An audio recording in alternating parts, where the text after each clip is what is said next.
Meanwhile, in this increasingly unpredictable world, it seems China has found itself stuck between a rock and a hard place.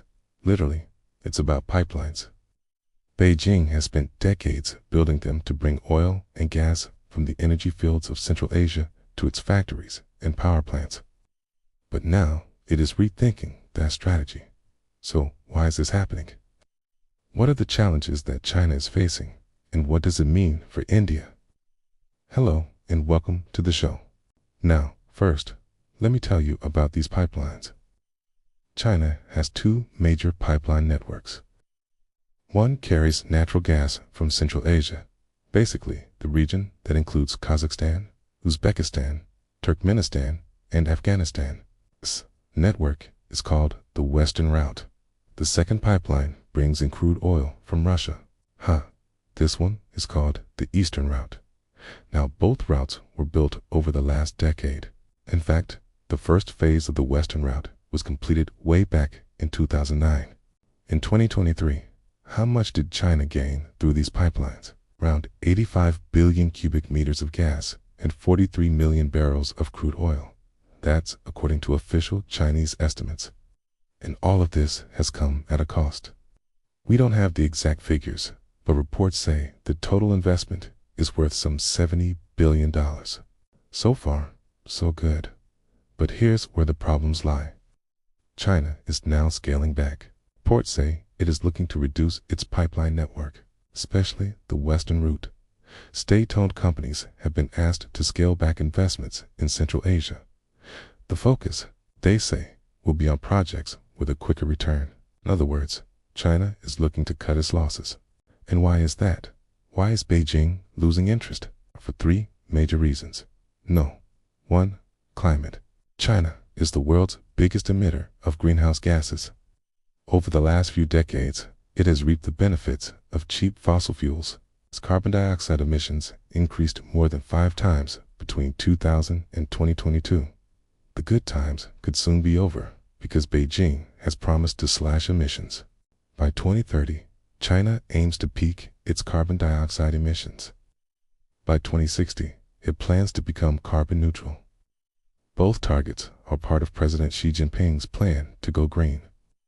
Basically, the idea is to shift from coal to cleaner sources of energy like hydro, wind, and solar. Last year, Beijing set an ambitious target. By 2030, non-fossil fuel energy should account for 25% of China's total energy consumption.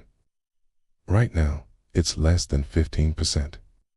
The share of coal, on the other hand, should come down to below 55%. Right now, it is around 60. So, you see the challenge before Beijing. It needs to invest in new energy, yet it cannot afford to abandon fossil fuels. There is no easy way out. Reason no. 2. Conflict. We are talking about the war in Ukraine. It has disrupted energy supply chains across the world. Russia was once the biggest supplier of crude oil to China. But since the war, Moscow's exports have fallen by more than 20%, and as a result, China has been forced to look elsewhere. In January this year, China started importing more crude oil from Saudi Arabia. One state-owned company even signed a deal with Abu Dhabi. In the next 25 years, China will import 450,000 barrels per day from the UAE. You see what's happening here? Conflicts thousands of miles away impact energy supplies. Its pipelines are vulnerable to such disruptions. Reason number 3. Cartels. I'm talking about the OPEC, the Organization of the Petroleum Exporting Countries. Earlier this month, the cartel announced fresh cuts in crude oil production. From May, the world will get 1 million fewer barrels every day. In other words, the OPEC is jacking up prices. And this is bad news for China. It will make alternative sources more expensive. Plus, it puts the entire energy transition at risk. If developing countries cannot access affordable energy, they may turn back to coal, and that will not be good for the planet. These are the challenges that China faces. How is Beijing planning to tackle them? For starters, it is scaling back on new pipeline projects.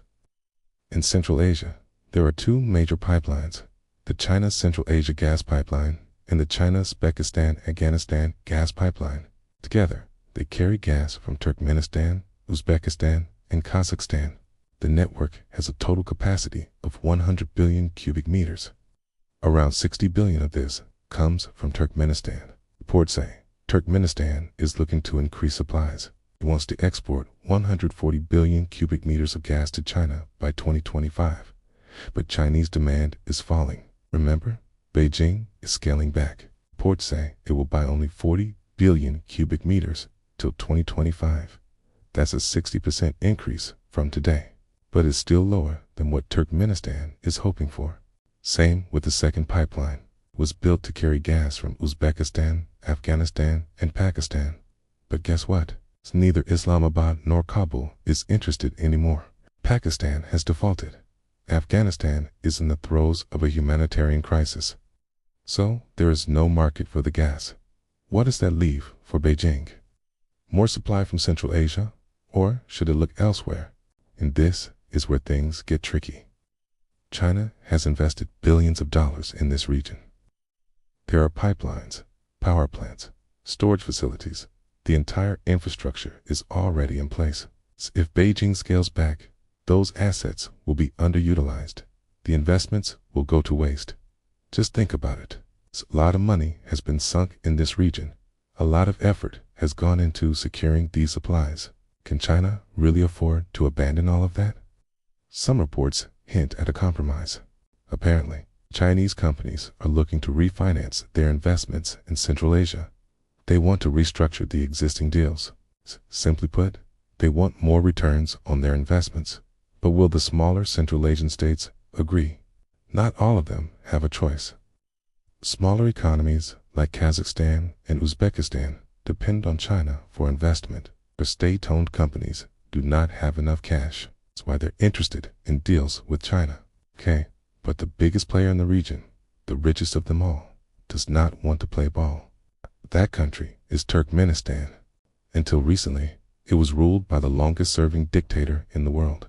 His name was Gurbanguly Berdimuhamedov. He held on to power for 15 years, basically since the year 2007. Last month, he stepped down. A new leader took charge, Serdar Berdimuhamedov. He is the son of the former president. This transition comes at a crucial time. Turkmenistan has the largest gas reserves in Central Asia. It is also the richest of the 5 stands. Its economy is 5 times bigger than Kazakhstan. Beijing has a tough task cutting down deals with this regime. Will the younger Berdimuhamedov play along? Will he offer China better terms?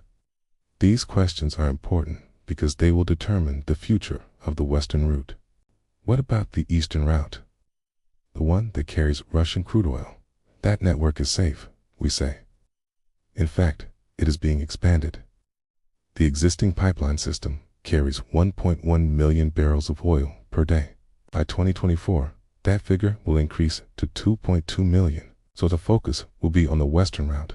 Beijing is trying to find a way out, maybe by refinancing old deals or striking new ones. But there is no clarity yet. What does this mean for India? Well, it means cheaper oil. China is the biggest importer of crude oil in the world. When it buys more, prices rise.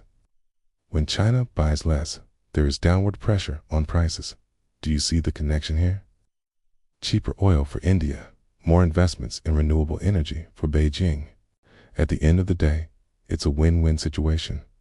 Maybe New Delhi can encourage this trend. India, too, is buying more oil from West Asia since Russia's invasion of Ukraine. India has emerged as the 3rd largest crude oil importer in the world, behind China and the US. Now, that gives India a lot of leverage. New Delhi can push the OPEC to increase production, okay? In fact, that message has already been delivered. Oil Minister of State R.K. Singh was in Vienna recently. He urged the OPEC to stabilize energy markets. The OPEC, of course, did not agree. But India has options. It can continue to diversify its supply chains.